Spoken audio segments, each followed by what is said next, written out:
नाचू नको म्हणून म्हणले बाबा तिला देहानंद काढायचा म्हणून म्हणले चाललेला कार्यक्रम सुंदर आहे असा सुरूपर्यंत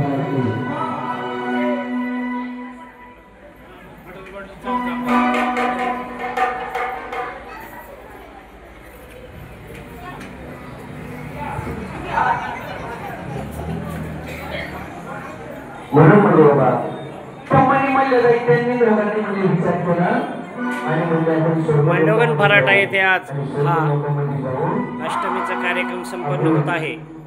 आणि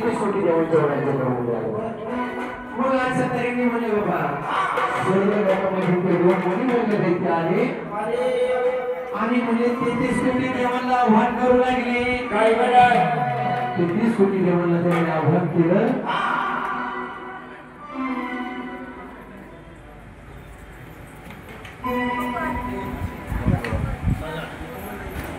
म्हणून म्हणजे 33 कोटी दिवस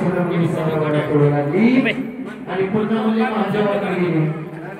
ब्रह्मदेवाने महादेवाला सांगितलं त्यांना विचार त्यांनी सांगितलं म्हणजे पृथ्वीवरती त्यांनी नाच केला आता स्वर्ग लोकांमध्ये नाच चालू झाला. तुमचा आशीर्वाद म्हणले खरा ठरला नाही.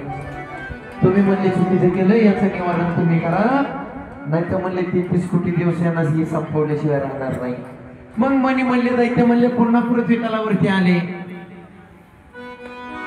महादेव म्हणले चिंतेत बसले होते. महादेवाने विचार केला म्हणले बाबा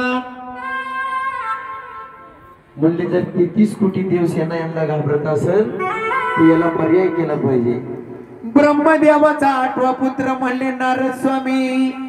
त्याला महादेवाने म्हणले कैलासापर्वतावरती बोलवणं केलं आणि सांगितलं म्हणले ऐकलं का म्हणले नारद स्वामी तुम्ही माझ्यासाठी एक काम करा. त्या मनी मी तुमचं काम ऐकणार हे सगळ्यांना माहित आहे म्हणले पण मी लावून तुमचा काहीच फायदा होणार नाही. तुम्ही त्यांना आशीर्वाद काय दिलाय जोपर्यंत चंद्र सूर्य आहे तोपर्यंत तुम्हाला मरण नाही. मग म्हणले चंद्र सूर्य फक्त मनी म्हणले दैत्यांमध्ये दोघांमध्ये कळ लावा म्हणून म्हणले बाबा मनी म्हणले दैत्यांची कळ लावायची. नंतर नारद स्वामींनी विचार केला